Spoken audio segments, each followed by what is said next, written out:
You know, I was talking with the professor about how to properly fix a lot of the educational issues that exist now today in Africa in general, right? And this is something that I've spoken to in length to a lot of my African homies.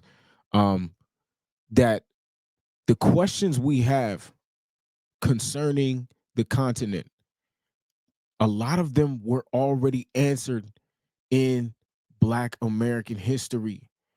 And again, if we just focus on studying some of those things, we could get some of these answers. But rather than reaching across, right, the water and digging into old American history, right, about how to properly re-educate ourselves after, systems of white supremacy have, destroyed our way of thinking, we turn away from them. So I want to shed some light on one of the greatest minds I read coming up, um and you know this guy wasn't right all the time, but I think as it pertains to this, he most definitely was right. This is W.E.B. Du Bois, right? Some people say Du Bois, but this W.E.B. Du Bois, right?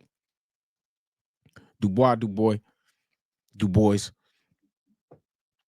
He was a very talented mind of the 20th century. In the 20th century, he wrote a book that came out in around 1903, right? Souls of Black Folk. His contemporary was Booker T. Washington. For those who don't know, Booker T. Washington advocated for skills to bring the Negro up out of his previous condition, right? But Du Bois advocated a completely different, method of thinking, known as the talented tenth, right? And in some ways, I agree with him. In some ways, I agree with Booker T. I actually think they're far more effective, like most Black people, when they put their ideologies together, right? But this is something that he said. And by the way, I got this from a really, really dope content creator that I've been listening to recently, Brooklyn St. Michael, man.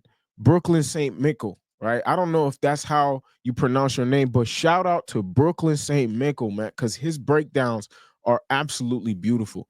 But I wanna break this down so that you know the intellectuals in the African space can start to see some of the intellectuals from the American space. This book came out in 1903.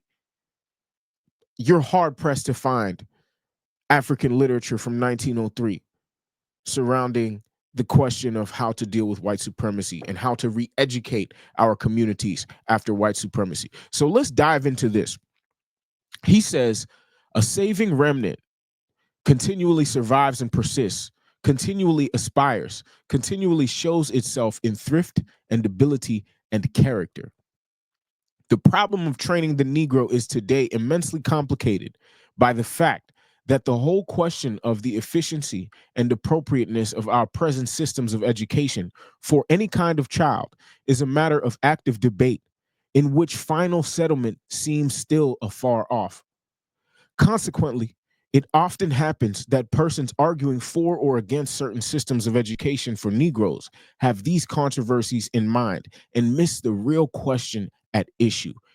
That's precisely what is going on in Africa as well, right? The main question so far as the Southern Negro is concerned is what, under the present circumstance, must a system of education do in order to raise the Negro as quickly as possible in the scale of civilization? My father asked me this question, right? He said, what is an education system supposed to do?" Right? And I didn't have the words. Du Bois has the words, though. The answer to this question seems to me clear. It must strengthen the Negro's character, increase his knowledge, and teach him to earn a living. It must strengthen the Negro's character, increase his knowledge, and teach him to earn a living. Now, it goes without saying that it is hard to do all these things simultaneously or suddenly, and that at the same time, it will not do to give all the attention to one and neglect the others. We could give black boys trades, but that alone will not civilize a race of ex slaves.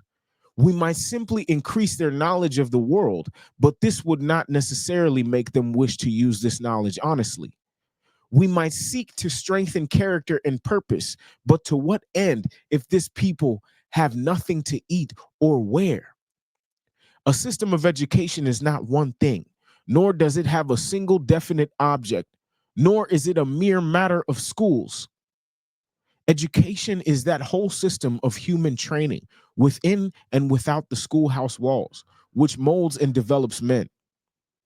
If then we start out to train an ignorant and unskilled people with a heritage of bad habits, our system of training must set before itself two great aims, the one dealing with knowledge and character, and the other part seeking to give the child technical knowledge necessary for him to earn a living under the present circumstances. There must be teachers, and teachers, right, of teachers. And to attempt to establish any sort of a system, common and industrial school training, without first, and I say first advisedly, without first providing the higher training of the very best teachers, is simply throwing your money to the wind. Isn't that exactly what Africa would need to help advance itself? Right? Isn't that exactly what they need?